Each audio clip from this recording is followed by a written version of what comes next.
PivotTable Slicers, or Slicer, is a quicker way to filter your data in a pivot table. Basically, it's a small window with a bunch of buttons that you can click on to filter your data by, as opposed to like the old school way. Once we add a slicer would be to come up here for salesperson, for example, click on the drop down arrow, that's 1 click, uncheck all is 2 clicks, check Bob Appleman is 3 clicks, click okie dokie, that's 4. Then we finally got it filtered. Let's go ahead and click on the drop down arrow and check all and click OK. There's 3 clicks. But when I insert the slicer, let's go ahead and do that. First off, you have to go ahead and have a cell selected anywhere within the pivot table. Then you can insert a slicer one of 2 ways. Either come up here and click on the Insert tab and go to the Filters group. And there you go, Slicer, click on it. Opens up the list of fields that you can insert as slicers, the same that you see over here in the task pane. Let's go ahead and close out. Or, again, with the cell selected in the pivot table, come up here to its Related Contextual Analyze tab, go to the Filter group, and click on the Insert Slicer, and you get the same list. So all you have to do is go ahead and check those fields that you'd like to insert as a slicer, like the salesperson, product, and quantity, and click OK, and there you go. They're stacked. I don't like that. I want to see all of the data within each field. So I'm going to click on the title of the window or the title bar and drag it over, rearrange each one, click and drag. And then, like I said, it's a small window with a bunch of buttons, so if I want to filter for Bob Appleman, click once, and there you go, as opposed to 4 clicks as we just covered. And you can see the funnel next to it, meaning that it's filtering that field salesperson for Bob Appleman. Then down below in the slicer, in dark blue, it's Bob Appleman. And the results of Bob Appleman for the products that we selected before Bob Appleman are Fort Tent, Screen Tent, and Tiki Torch, the same 3 here, and then the quantity sold. So what I do in the slicer updates the pivot table. What I do in the pivot table, if I want to go to all and click okie dokie, it updates it in the slicers. Let me go ahead and close out of the task pane here so I can see the other slicer. And if I come back to Bob Appleman, you get the clear button right here. So if you're not going off of the pivot table and you're just looking on the slicer, wherever you see the dark funnel with the red X means that it's being filtered by that field, as opposed to these other 2 slicers that don't have a dark funnel or a red X. So if I clear it, it clears. Let's go ahead and click on Bob Appleman. If I want to do additional salespersons that I want to filter for by that field, then go ahead and hold down the Control key and click and click, and then let go of the Control key, give it a second, and updates it. Great. So over here we got Bob Appleman, Danny DeVito, Homer Simpson, all in dark blue, and then the products in dark blue are the ones that they sold collectively. Bob Appleman could have sold air mattresses and campfire bag, and then Danny DeVito sold campfire bag, but in addition Daycott, and then the quantities. Let's go ahead and select one, Brit Hume, and then let's jump over and also filter for the campfire bag. So now we have 2 slicers that are being filtered. You got 2 red X's there that I can clear, and you can see over here in the pivot table, you got a funnel next to the salesperson field for Brit Hume, and then also the row labels. You can see when I hover over it, it's manual filters for the product field. And let's take a look at this because we're looking at 2 different colors, blue and white. Well, first of all, blue. As we went over, the dark blue buttons are selection or filtered in data. So we selected Brit Hume and we selected campfire bag, so they're going to be in dark blue. And the result of those selections, what was filtered in, is going to be in dark blue, which is the total quantity 30. Now the light blue is part of a group that was selected but not meeting other slicer or slicers filter criteria. So as part of the campfire bag, other quantities sold but by a different salesperson is going to be in the lighter shade of blue. And then you've got the white buttons either with dark text or faded gray text. The white text is unselected or not filtered in.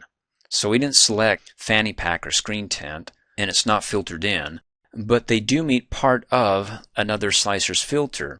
So for example, with campfire bag, we're filtering for Brit, but guess who else sold the campfire bag? It's Frank, Homer, and Max. Not Bob or Danny.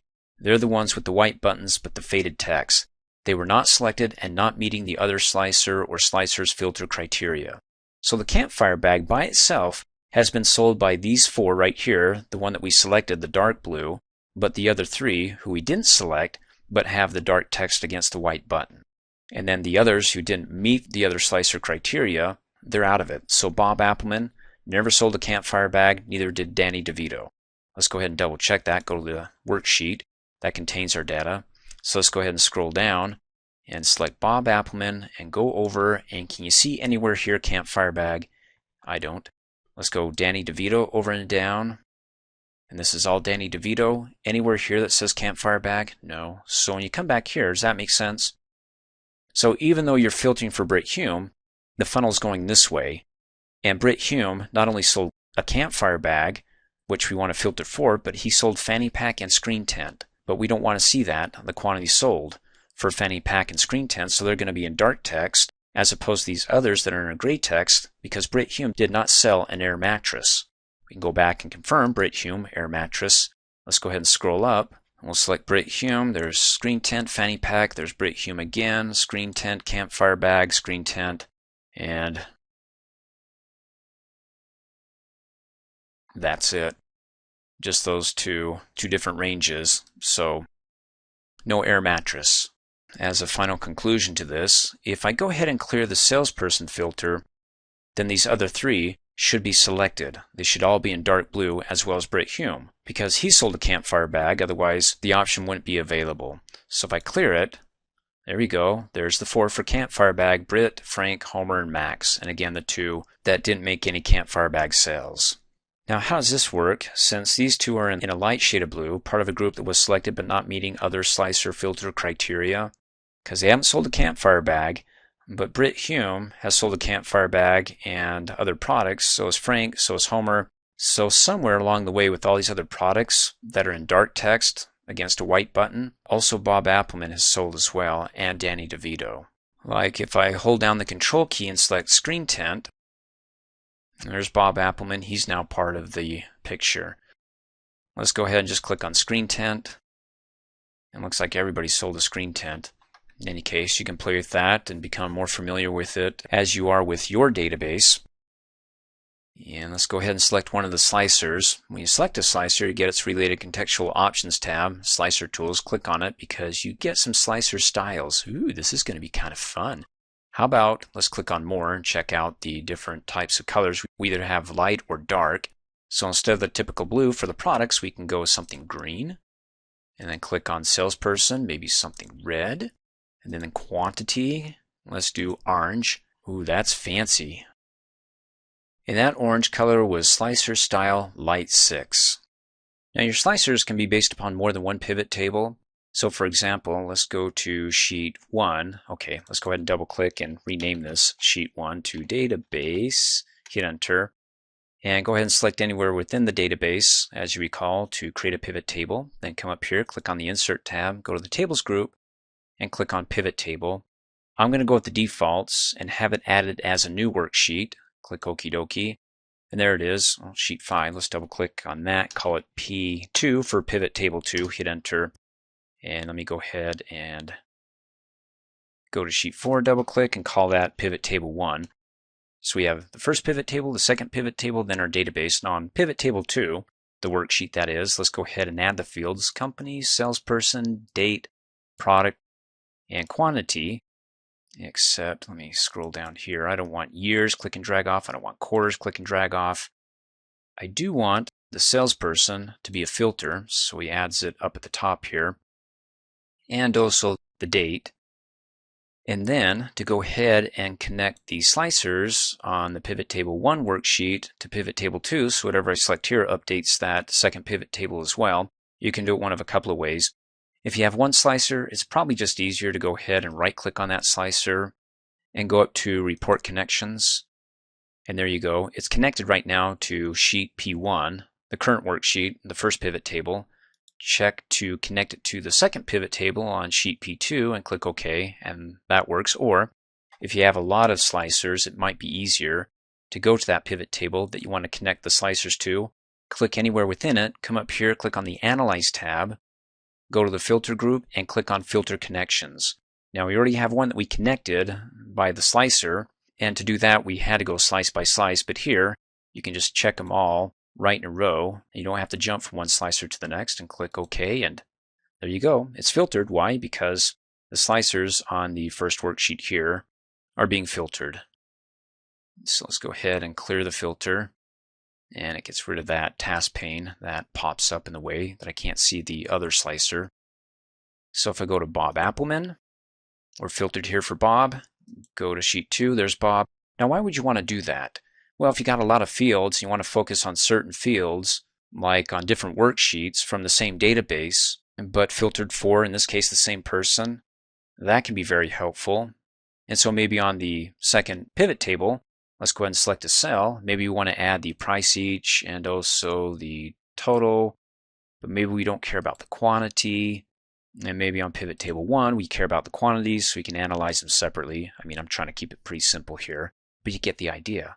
Now don't forget, if you want to disconnect your slicers from the second pivot table, again, just follow the same steps. Just right-click on the slicer and go to Report Connections and either uncheck it from the second pivot table, or again, go to the second pivot table. This is the first, I know, but you go to the second, come up here and click on the Analyze tab, and go to the Filter Connections, and then go ahead and uncheck it from the second pivot table, but we won't do it here because this is the first pivot table that the slicers were originally connected to.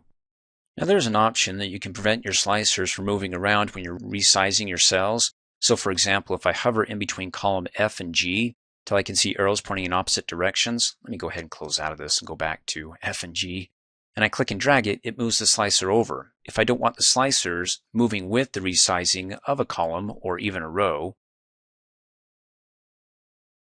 like if I come up here and click and drag and push it down so it moves it down with it, let me hit undo. Go ahead and select one of the slicers, then come up here to its related contextual options tab, go to the size group, click on its expandable dialog box button, and down below, if the properties isn't expanded, click on it to expand it, and these are the three options that I want to go over. The default is move but don't size with cells. As you just saw, between F and G or C and D, click and drag, it pushes everything over to the right. Let me go ahead and hit undo a couple of times to bring it all back. The other option is to move and size with cells. So if I go ahead and click, like let's say between columns D and E and click and drag it, ooh, it gets kind of wide. Or if I do it between the two rows, 16 and 17, which splits right, well, almost right in half, the slicer here, click and drag that, gets kind of long. So you can do it that way, or let's hit undo a couple of times. You can say don't move or size with cells, so it doesn't matter how you adjust your columns or your rows, it's not going to budge and it's not going to resize. But keep in mind that if you start moving things around and the slicer is now on top of something, you'll have to manually move it. And so keep that in mind. Let's go ahead and close out of here. And then finally, to remove a slicer, as we learned how to disconnect it by right-clicking and going to Report Connections, you can go ahead and click on Remove the salesperson. Or you can go ahead and select the slicer and hit the delete key on the keyboard and gets rid of it. Which brings up a good point. If you accidentally removed a slicer and you want to bring one back, if you don't have a cell selected in the pivot table, like outside of it, and you come up here and click on the Insert tab to the Filters group and click on Slicer, you're not going to get the field list. So close out, go ahead and click anywhere within the pivot table, and then you can come up here on the Insert tab and go to the Filters group and click on Slicer, and then check the slicers that you want to see again. Thanks for watching. Hey, as a quick reminder, if you like my video, please give it a thumbs up. You can also click on me and subscribe to my channel, get notified of the latest videos, and for only $2 a month, you can have access to all my Microsoft Office training videos.